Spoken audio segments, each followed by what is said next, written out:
Chapter 7. The Delhi Sultanate, to circa 1200 to 1400, the Khaljis and the Tughlaqs.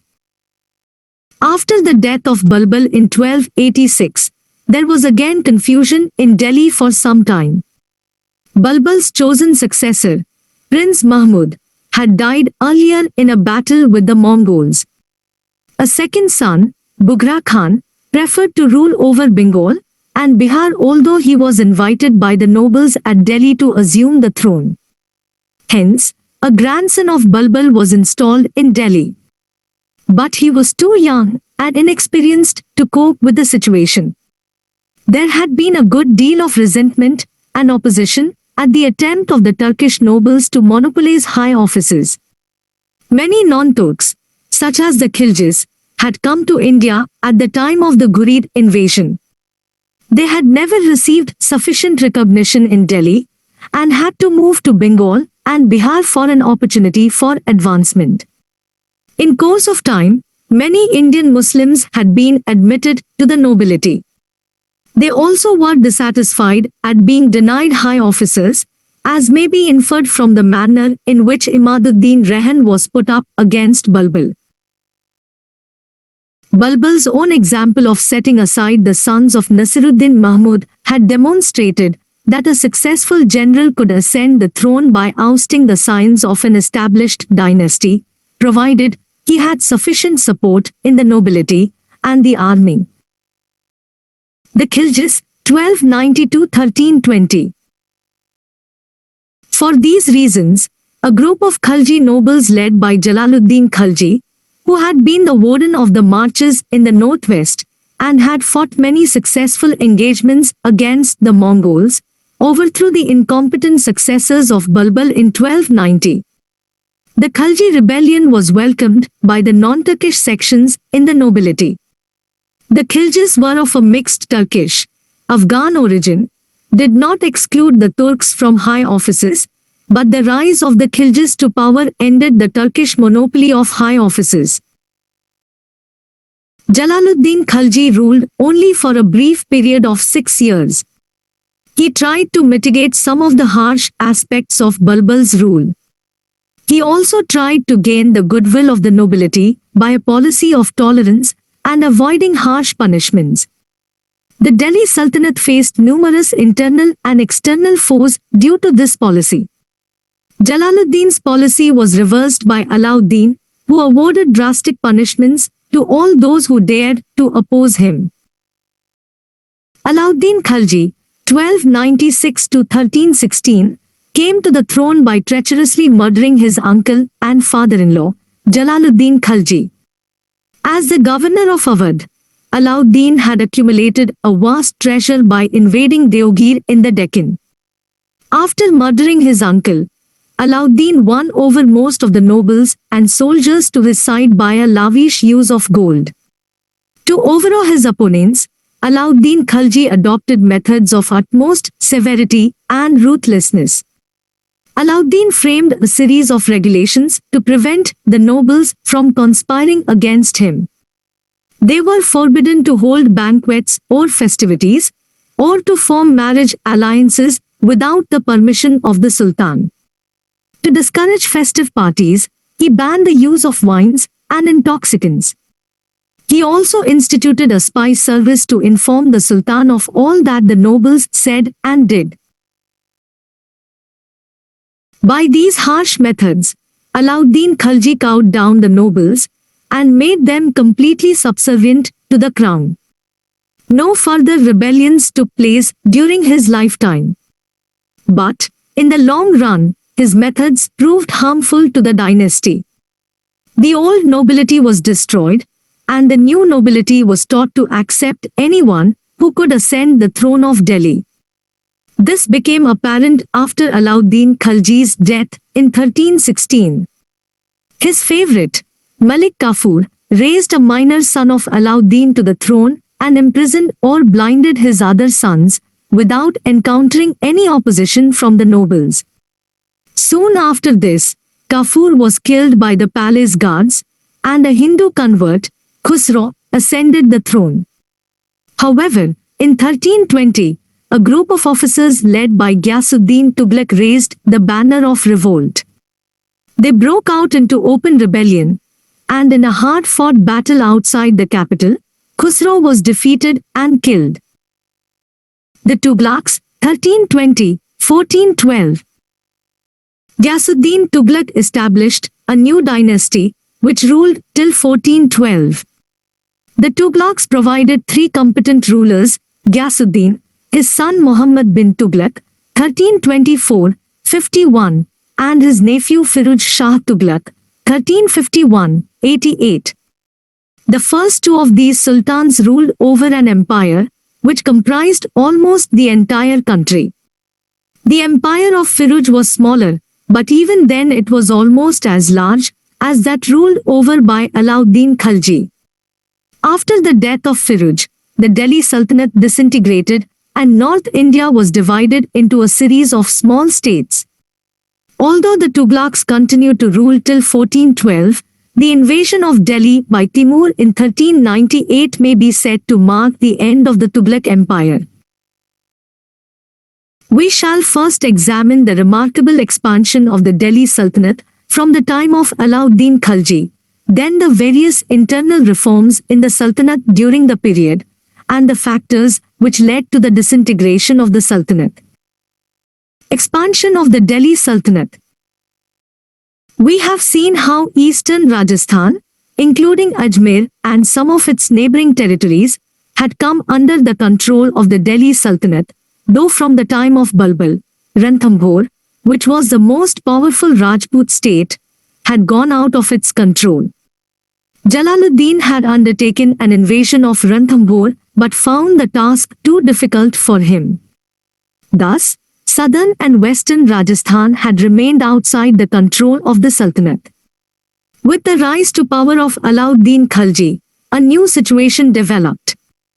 Within a space of 25 years, the armies of the Delhi Sultanate not only brought Gujarat and Malwa under their control and subdued most of the princes in Rajasthan, they also overran the Deccan and South India up to Madurai.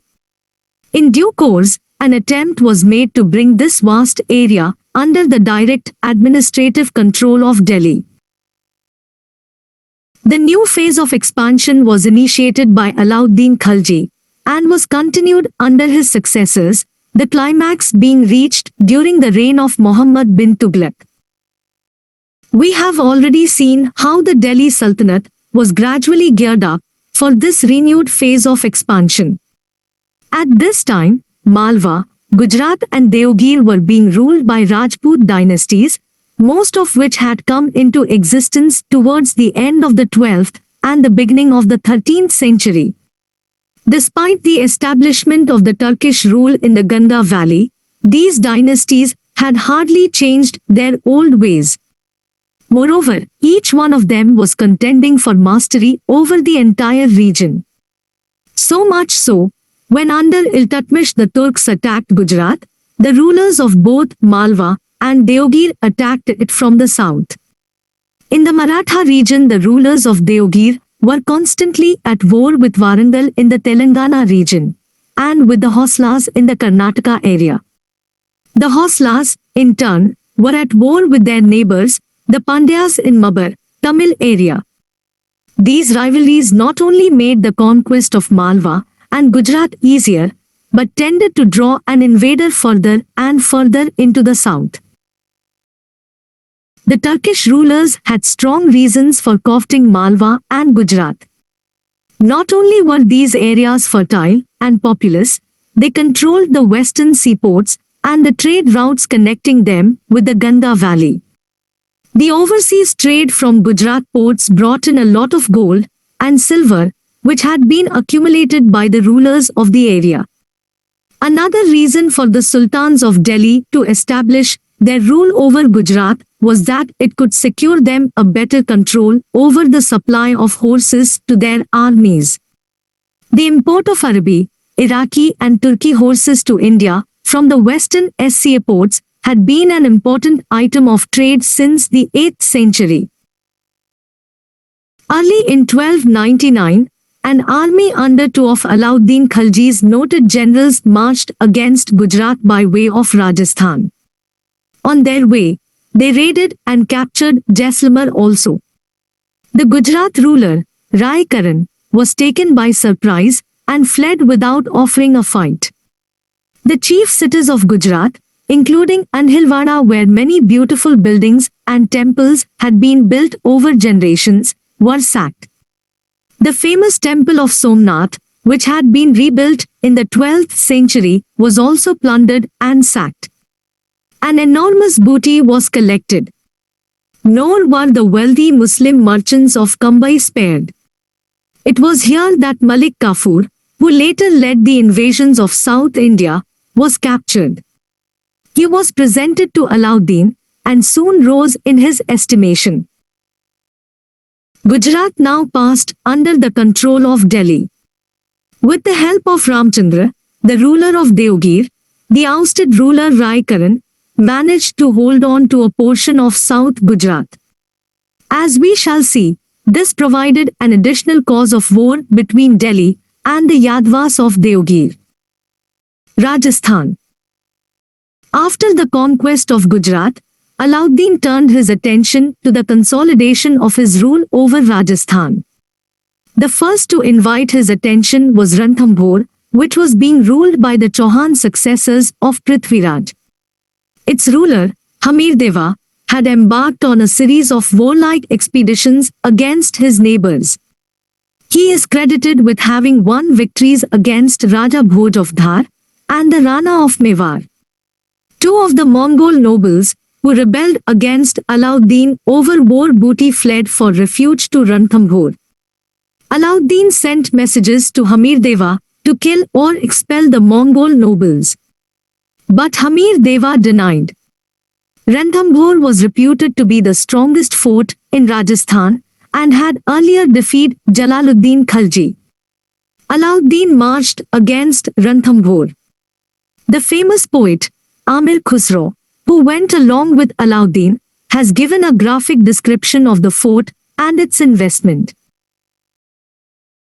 After 3 months of close siege, the fearful Johar ceremony took place, the women mounted the funeral pyre, and all the men came out to fight to the last. This is the first description we have of the Johar in Persian. All the Mongols, too, died fighting with the Rajputs. This event took place in 1301. Alauddin, next, turned his attention towards Chittor, which, after Ranthambore, was the most powerful state in Rajasthan. It was, therefore, necessary for Alauddin to subdue it. Apart from this, its ruler Ratan Singh had annoyed him by refusing permission to his armies to march to Gujarat through Mewar territories. Chittor also dominated the route from Ajmer to Malwa. There is a popular legend that Alauddin attacked Chittor because he coveted Padmini, the beautiful queen of Ratan Singh, as per Hindi poet Malik Muhammad Jaisi. Alauddin closely invested Chittor. After a valiant resistance by the besieged for several months, Alauddin stormed the fort, 1303. The Rajputs performed Johar and most of the warriors died fighting. Padmini and the other queens also sacrificed their lives. But it seems that Ratan Singh was captured alive and kept a prisoner for some time. Chittor was assigned to Alauddin's minor son, Khizr Khan, and a Muslim garrison was posted in the fort. After some time, its charge was handed over to a cousin of Ratan Singh. Alauddin also overran Jalore, which lay on the route to Gujarat. Almost all the other major states in Rajasthan were forced to submit. However, it seems that Alauddin did not try to establish direct administration over the Rajput states. The Rajput rulers were allowed to rule but had to pay regular tribute and to obey the orders of the Sultan. Muslim garrisons were posted in some of the important towns, such as Ajmer, Nagaur, etc. Thus, Rajasthan was thoroughly subdued. Deccan and South India. Even before completing the subjugation of Rajasthan, Alauddin had conquered Malwa, which, says Amir Khusro, was so extensive that even wise geographers were unable to delimit its frontiers. Unlike Rajasthan, Malwa was brought under direct administration, and a governor was appointed to look after it. In 1306-07, Alauddin planned two campaigns. The first was against Rai Karan, who after his expulsion from Gujarat, had been holding Baglana on the border of Malwa. Rai Karan fought bravely, but he could not resist for long. The second expedition was aimed against Rai Ramchandra, the ruler of Deogir, who had been in alliance with Rai Karan. Rai Ramchandra, who surrendered to Malik Kafur, Alauddin's slave, was honorably treated and carried to Delhi where, after some time, he was restored to his dominions with the title of Rai Rayan. The alliance with Rai Ramchandra was to prove to be of great value to Alauddin in his further aggrandizement in the Deccan. Between 1309 and 1311, Malik Kafur led two campaigns in South India, the first against Warangal in the Telangana area and the other against Dwar Samudra, modern Karnataka, Mabar and Madurai, Tamil Nadu. These expeditions greatly raised Kafur in public estimation, and Alauddin appointed him Malik Naib or viceregent of the empire. Politically, however, the effects of these campaigns were limited. Kafur was able to force the rulers of Warangal and Dwar Samudra to sue for peace, to surrender all their treasures and elephants, and to promise an annual tribute. Kafur had plundered as much as he could, including a number of wealthy temples, such as those at Chidambaram. But he had to return to Delhi without being able to defeat the Tamil armies. After the death of Alauddin, Mubarak Shah succeeded the throne. He subdued Deogir again and installed a Muslim governor there. He also raided Warangal and compelled the ruler to cede one of his districts and pay an annual tribute of 40 gold bricks. Khusro Khan, a slave of the Sultan, made a plundering raid into Mabar and sacked the rich city of Masaliptanam. No conquests were made in the area. Following the accession of Ghiyasuddin Tughlaq in 1320, a sustained and vigorous forward policy was embarked upon. The Sultan's son, Muhammad bin Tughlaq, was posted to Deogir for the purpose. On the excuse that the ruler of Warangal had not paid the stipulated tribute, Muhammad bin Tughlaq besieged Warangal again. This was followed by the conquest of Mabar, which was also annexed. Muhammad bin Tughlaq then raided Orissa and returned to Delhi with rich plunder. Next year, he subdued Bengal, which had been independent since the death of Balbal. Thus, by 1324, the territories of the Delhi Sultanate reached up to Madurai. The last Hindu principality in the area, Kampili in South Karnataka, was annexed in 1328. A cousin of Muhammad bin Tughlaq, who had rebelled, had been given shelter there, thus providing a convenient excuse for attacking it. The sudden expansion of the Delhi Sultanate to the far south and to the east, including Orissa, created tremendous administrative and financial problems which had to be faced by Muhammad bin Tughlaq. We shall now turn to a study of the manner in which he tried to cope with these problems and the strains which it imposed on the Sultanate itself. Internal reforms and experiments. By the time Alauddin Khalji came to the throne, the position of the Delhi Sultanate was fairly well consolidated in the central portion of the empire, i.e., the portion comprising the upper Ganga Valley and eastern Rajasthan. This emboldened the sultans to undertake a series of internal reforms and experiments aimed at improving the administration, strengthening the army, gearing up the machinery of land revenue administration, taking steps to expand and improve cultivation and providing for the welfare of the citizens in the rapidly expanding towns. Not all the measures were successful, but they mark important new departures. Some of the experiments failed on account of lack of experience, some because they were not well conceived, or on account of opposition of vested interests. They do, however, show that the Turkish state had now acquired a measure of stability, and that it was no longer concerned merely with warfare and law and order. Market control and agrarian policy of Alauddin. For contemporaries, Alauddin's measures to control the markets was one of the great wonders of the world. Alauddin sought to fix the cost of almost all commodities. Market was under the control of a high officer called Shahna, who maintained a register of the merchants and strictly controlled the shopkeepers and the prices. Further, in order to ensure a regular supply of cheap food grains, he declared that the land revenue in the Doab region, that is, the area extending from Meerut near the Yamuna to the border of Kara near Allahabad, would be paid directly to the state, i.e., the villages in the area would not be assigned in ikta to anyone. By raising the state demand, and generally obliging the peasants to pay it in cash, the peasants were forced to sell their food grains at a low price to banjaras who were to carry them to the towns, and to sell them at prices fixed by the state.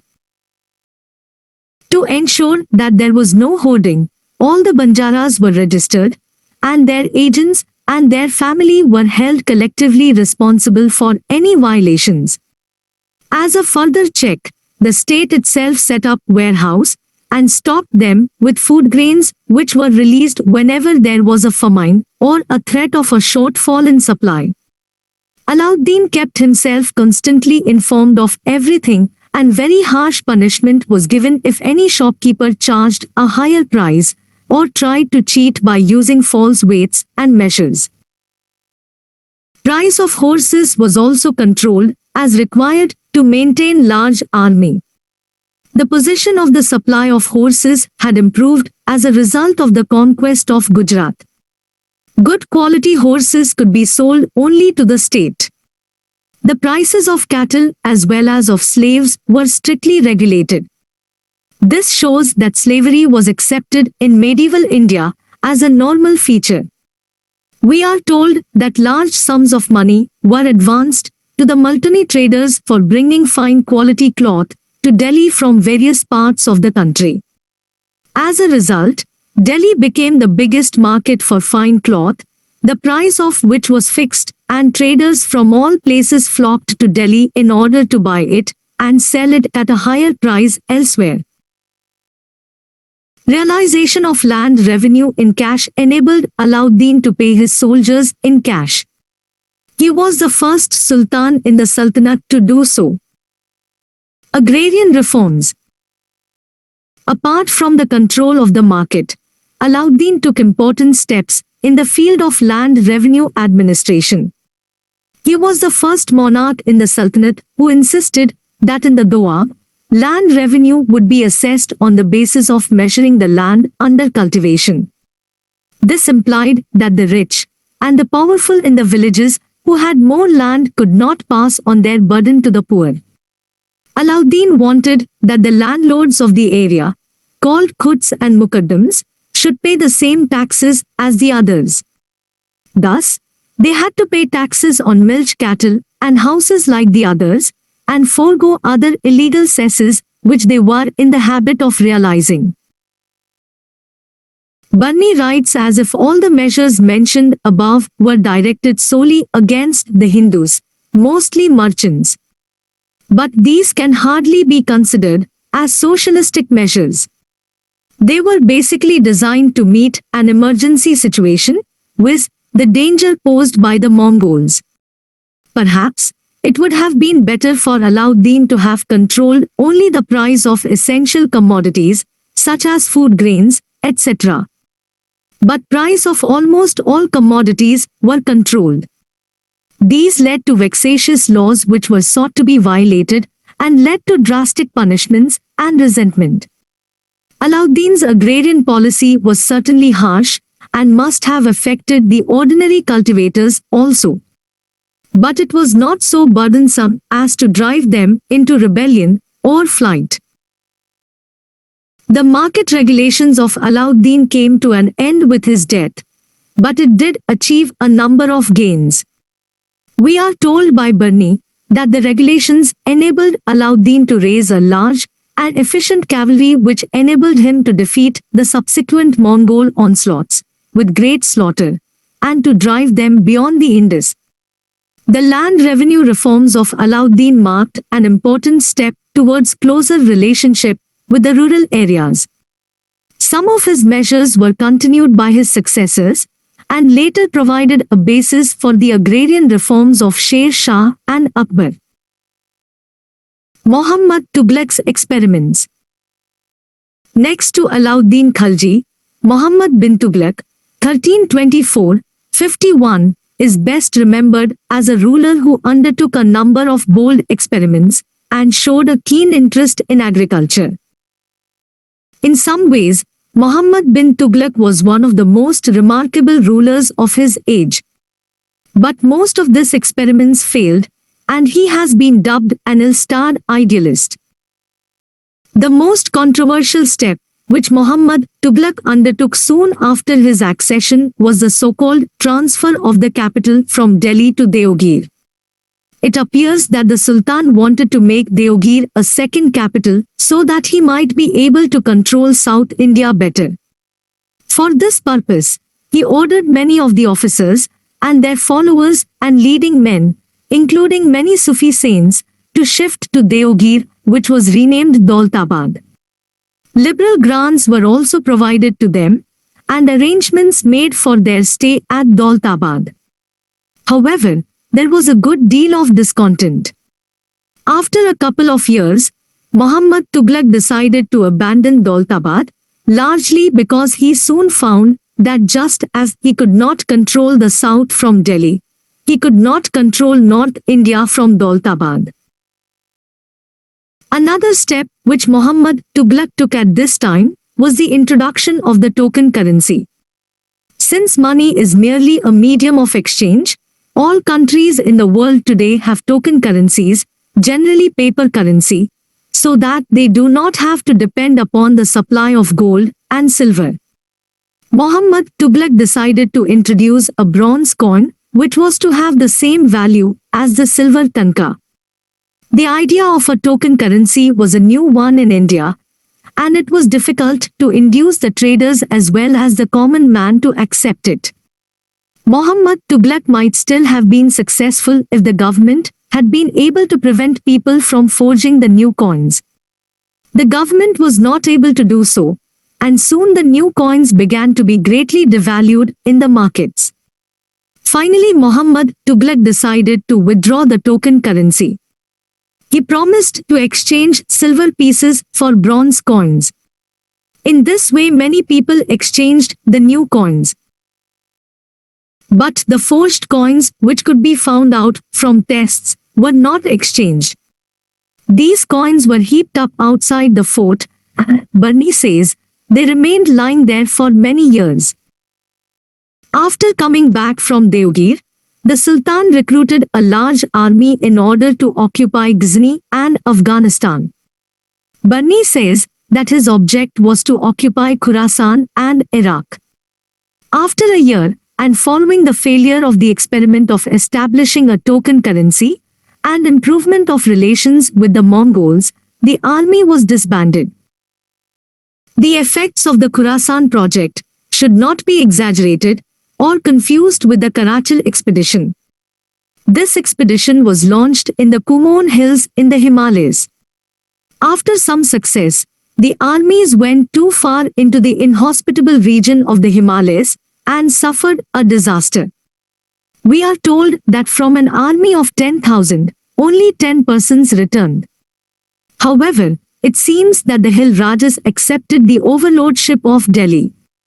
Subsequently, Muhammad Tughlaq undertook an expedition in the Kangra Hills also. Thus, the hill regions were fully secured. Agrarian reforms and nobility. Muhammad Tughlaq undertook a number of measures to improve agriculture. Most of these were tried out in the Doab region.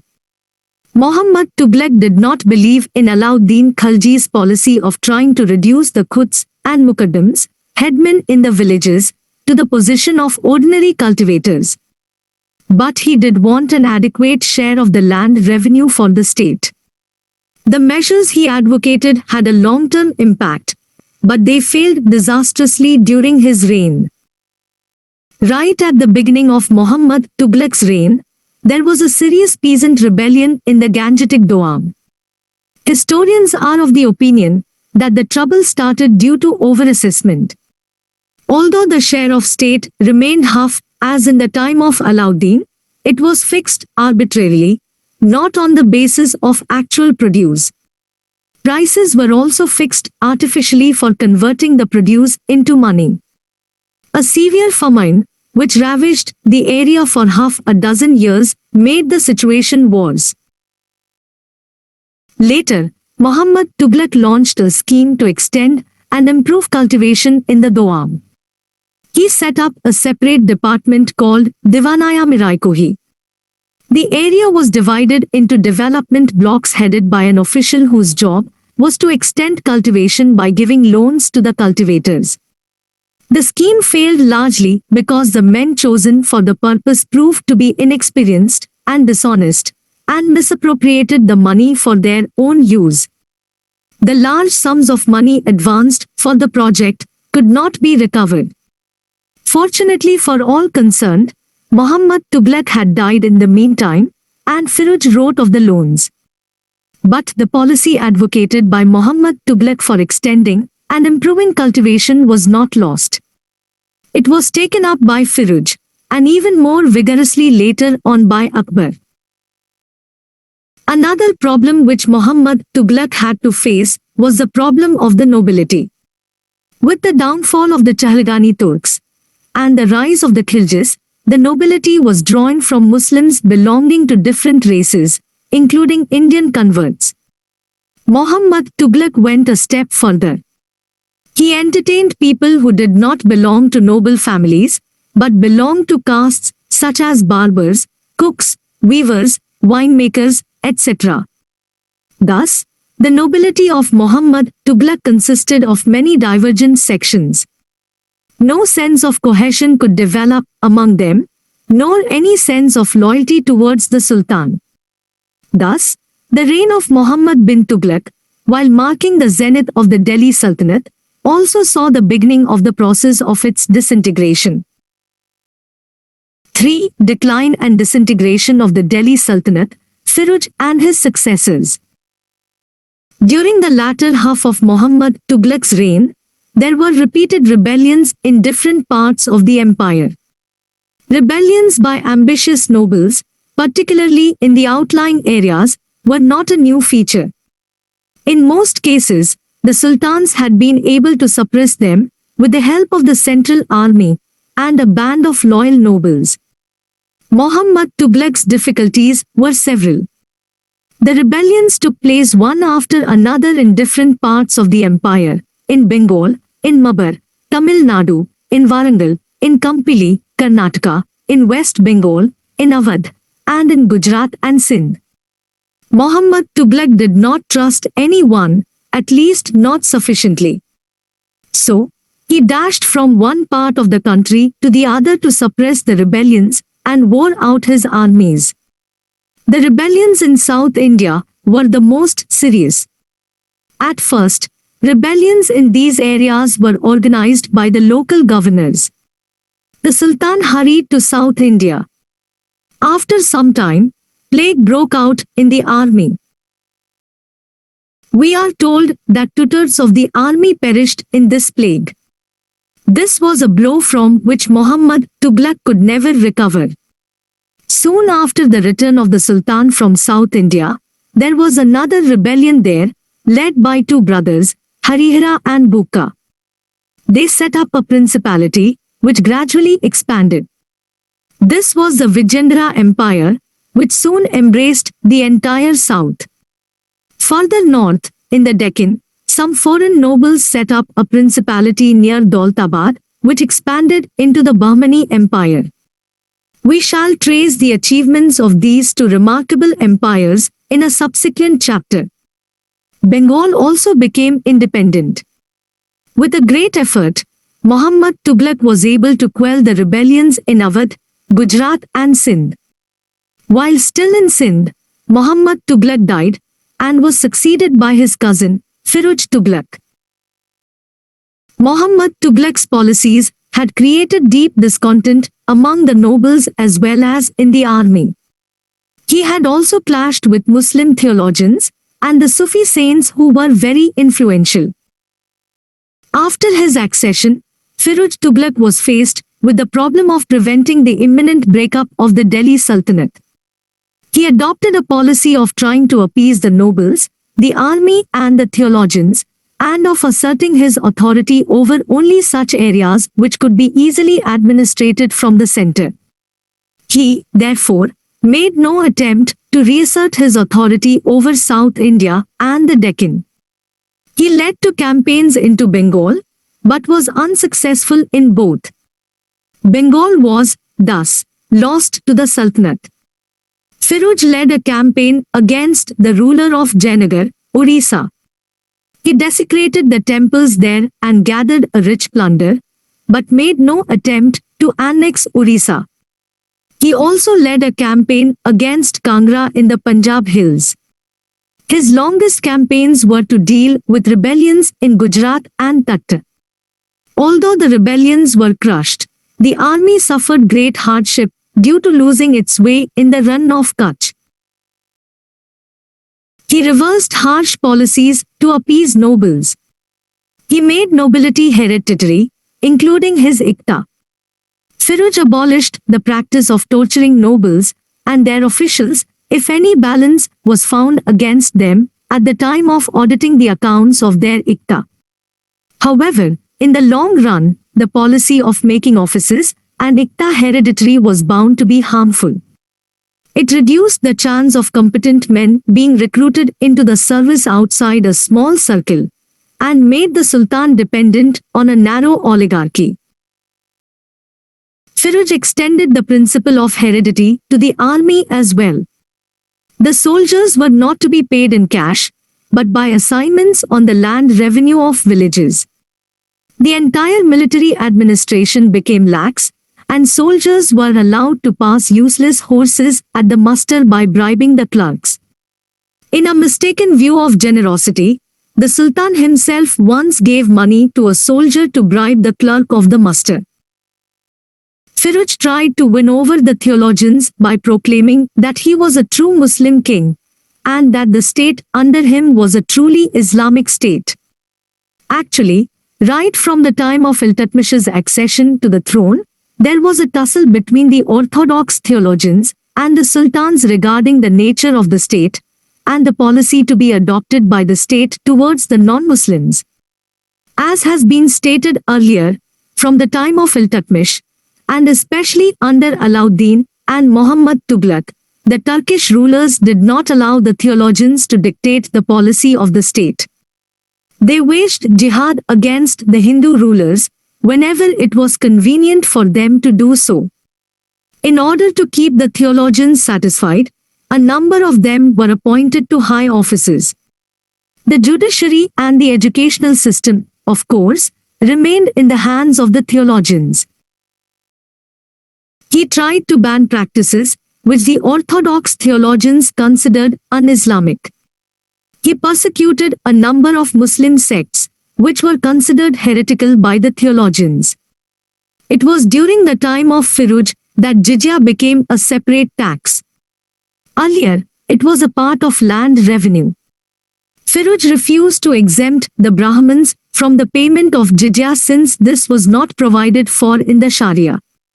Only women, children, the disabled and the indigent who had no means of livelihood were exempt from it. Worse, he publicly burnt a Brahmin for preaching to the people, including Muslims, on the ground that it was against the Sharia. On the same ground, he even ordered that the beautiful wall paintings in his palace be erased. However, he patronized music, and despite his orthodoxy, was fond of wine. These narrow views of Firuz Tughlaq were certainly harmful. At the same time, Firuz Tughlaq was the first ruler who took steps to have Hindu religious works translated from Sanskrit into Persian, so that there may be a better understanding of Hindu ideas and practices. Many books on music, medicine and mathematics were also translated from Sanskrit into Persian during his reign. Firuz was keenly interested in the economic improvement of the country. He set up a large department of public works, which looked after his building program. Firuz repaired and dug a number of canals. These and other canals were meant for irrigation purposes, and also for providing water to some of the new towns which Firuz built. These towns, Hisar Firuza or Hisar, in modern Haryana, and Firuzabad, in modern Uttar Pradesh, exist even today. Another step which Firuz took was both economic and political in nature. He ordered his officials that whenever they attacked a place, they should select handsome and well-born young boys and send them to the Sultan as slaves. In this way, Firuz gradually gathered about 180,000 slaves. Some of these he trained for carrying on various handicrafts and posted them in the royal workshops, karkhanas, all over the empire. From others he formed a corps of soldiers who would be directly dependent on the Sultan and hence, he hoped, would be completely loyal to him. When Firuz died in 1388, Sultan Muhammad, son of Firuz, was able to stabilize his position. However, neither he nor his successor, Nasiruddin Mahmud, who ruled from 1394 to 1412, could control the ambitious nobles and the intransigent Rajas. Perhaps, the major reason for this were the reforms of Firuz, which had made the nobility too strong and the army inefficient. The governors of provinces became independent, and gradually the Sultan of Delhi was confined virtually to a small area surrounding Delhi. The weakness of the Delhi Sultanate was made even worse by Timur's invasion of Delhi, 1398. Timur, who was a Turk but could claim a blood relationship with Chengiz. The raid into India was a plundering raid, and its motive was to seize the wealth accumulated by the sultans of Delhi over the last 200 years. With the collapse of the Delhi Sultanate, there was no one to meet this incursion. Timur's army mercilessly sacked and plundered the various towns on the way to Delhi. The responsibility for the disintegration of the Delhi Sultanate cannot be ascribed to any one ruler. We have seen that there were some persistent problems during the medieval times, such as the relations between the monarch and the nobles, the conflict with local rulers and zamindars, the pull of regional and geographical factors, etc. Disintegration of the political fabric was, thus, just beneath the surface, and any weakness in the central administration set off a chain of events leading to political disintegration. Firuz was able to contain the chain reactions which had set in due to the overextension of the empire under Ghiyasuddin and Muhammad Tughlaq. He instituted a series of reforms aimed at appeasing the nobles and the soldiers which, however, weakened the central machinery of administration, as we have seen. The period from 1200 to 1400 saw many new features in Indian life, viz. The system of government, changes in the life and condition of the people, and the development of art and architecture. These will be the subject of another chapter.